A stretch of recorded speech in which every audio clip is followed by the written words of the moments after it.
I talked to one of the people that I was working with who had a vision for retirement. I said, well, what's your vision for retirement? Well, I see myself in a beach, some tropical country drinking margaritas. And I thought, first, that's not a plan. That's a travel poster. It's like, okay, let's walk through this. All right, so you go down to this tropical country and you go sit on the beach and you have a margarita. It's like, okay, well, how many margaritas? Like 10? Okay, so you're going to do that, what, you're going to do that for 6 months? You'll be dead. Yeah, well, you'll be this pathetic, sunburned, fat. Yeah, unhappy, hungover, cirrhotic. In pain. Yeah, it's like that's your vision. Dehydrated. So how long can you have a margarita on a beach? Like maybe you can do that once every 6 months for 10 minutes, something like that. It's not a vision. It's like this 16-year-old fantasy of paradise. It's like, well, and it just doesn't work out. So, and the thing is that the thing that sustains people through life really is the lifting of a worthwhile burden. It's something like that. Yeah. And it's partly because we're social animals, right? It's like we're evolved to be useful to the people around us because they're much more likely to let us live if we're like that. Yes. So, and it's been very fun especially talking to young men about this. It's like, well, and that's the other thing too, is I think the world is full of darkness, let's say. And we could say each of us have a little bit of light. And if we release that light, if we let it shine properly, Christ, it's too cliched to go on with in some sense, but the world is a lesser place if you do not reveal from within yourself what you have to reveal. And the fact that the world is a lesser place actually turns out not to be trivial. Like if you aren't everything you could be, more people will die, more people will suffer, more evil will be unconstrained, more tyranny will reign, more chaos will remain chaotic and dangerous, all of that. Do you mean this by this in the sense of like the old proverb of the wings of a butterfly fluttering become a hurricane?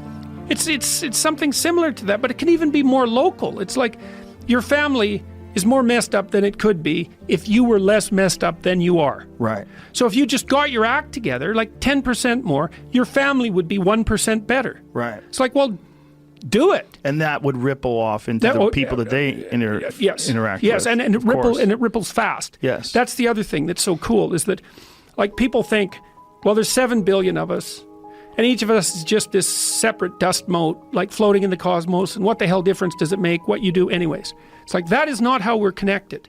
It's like, you're the center of a network, and you know way more people than this, but let's say typically, you're going to know 1,000 people in your life, well enough to have an impact on them, okay? And each of those 1,000 people is going to know 1,000 people. So you're one step from 1,000,000 and 2 steps from 1,000,000,000. And we are networked, technically. That's how human interactions work.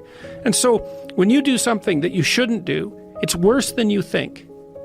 And when you do something that you should do, it's better than you think. And so you think, well, this is why I've been telling people, well, clean up your room. It's like, well, your room is actually networked too. It's not that easy to clean up your room, to set it. So you want your room to be set up so that when you walk in there, it tells you to be better than you generally are.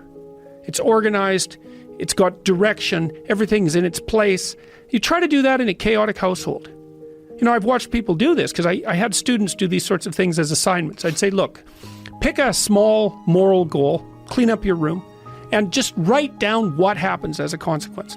So maybe these are students in a chaotic household. The whole place is a bloody mess. No one's taking any responsibility for anything. And so they decide they're going to start to clean up their room. And then the people in the household notice. Well, the first thing they do is get pissed off. It's like, who do you think you are? Like, you think you're better than us? Why do you think this is worthwhile? Who died and made you God? All of that. So just by trying to organize this little part of their life, they immediately run into the people whose actions they're casting in a dim light by trying to improve themselves to some degree. They might have to have like a thorough war in their household to be allowed to do something as simple as keep the room orderly. They'll find out very rapidly that A, that's way more difficult than it sounds, and B, that the consequences of it are far more far-reaching than people think.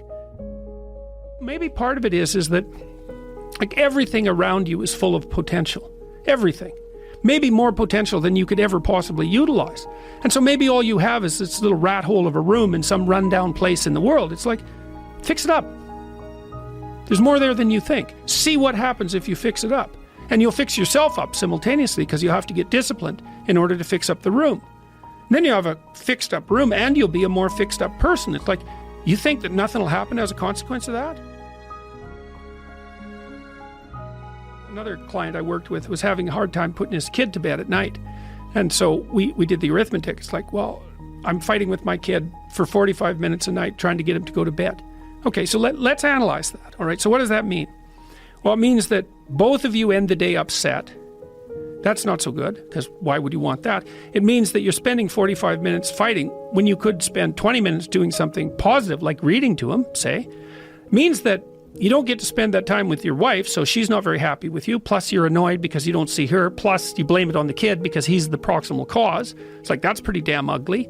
And then let's do the arithmetic. It's like 7 days a week, 45 minutes a day. Let's call that 5 hours, 20 hours a week, 240 hours in a year. It's you're spending a month and a half of work weeks fighting with your 4-year-old son. You think you're going to like him?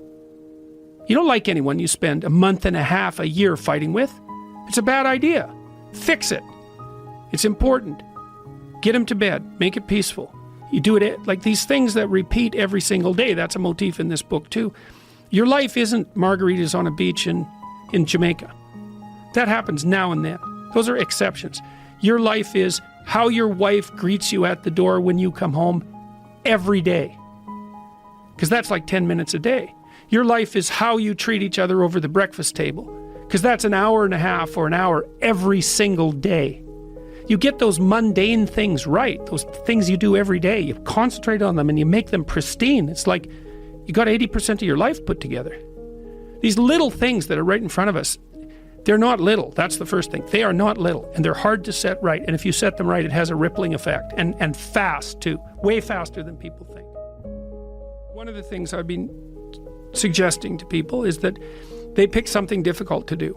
I read this funny little paragraph by Kierkegaard. It was written about 1840, and he was thinking about his role as a student and writer, and he was a student and writer forever. You know, he never really had a career apart from that. And he said that he wasn't one of these people who was capable of inventing something wonderful to make life easier for everyone, like so many people were doing, you know, during the Industrial Revolution. He said, well, maybe I'm one of these people whose benefit to society will be that I will make things more difficult for everyone, because there will come a time when what people want, they don't want ease, they want difficulty instead. And I think, well, that is what people want. That is what they want. You think, well, I want an easy, happy life. It's like, no, actually, that isn't what you want. I think what people want is things that are difficult that they can overcome. Yeah, right. That's right. They want an optimal challenge. Well, that's there's a whole feeling different thing. When you overcome something, when you do something difficult, whether it's, I mean, I've never written a book, but I assume when you write a book, when you're done writing that book, there's a great feeling of accomplishment, because it's very difficult to do. That feeling of for me, it's like when I put together a comedy special, or when I, you know, just anything that's difficult. There's a feeling like I did it. I did it. Yeah, well, one of the mysteries is why that feeling exists. You know, it's not a trivial thing, that. It's to say, I did something difficult and that was worthwhile. Basically, what you're saying to yourself is, well, there was a lot of suffering attendant on that, along with the just general suffering of life, but it turned out that was worth it. That's what you want. It's like you want that sense that you're engaged in something that's worth it. I'm not a casual optimist about these sorts of things. I mean, one of the things I do in 12 Rules for Life is lay out the rationale that drives people like the Columbine High School killers. Because I understand that rationale. I've studied it for a long time. I know why they did what they did. And they have a powerful argument, but it's wrong. But there's no sense in showing how it's wrong before showing that it's a powerful argument.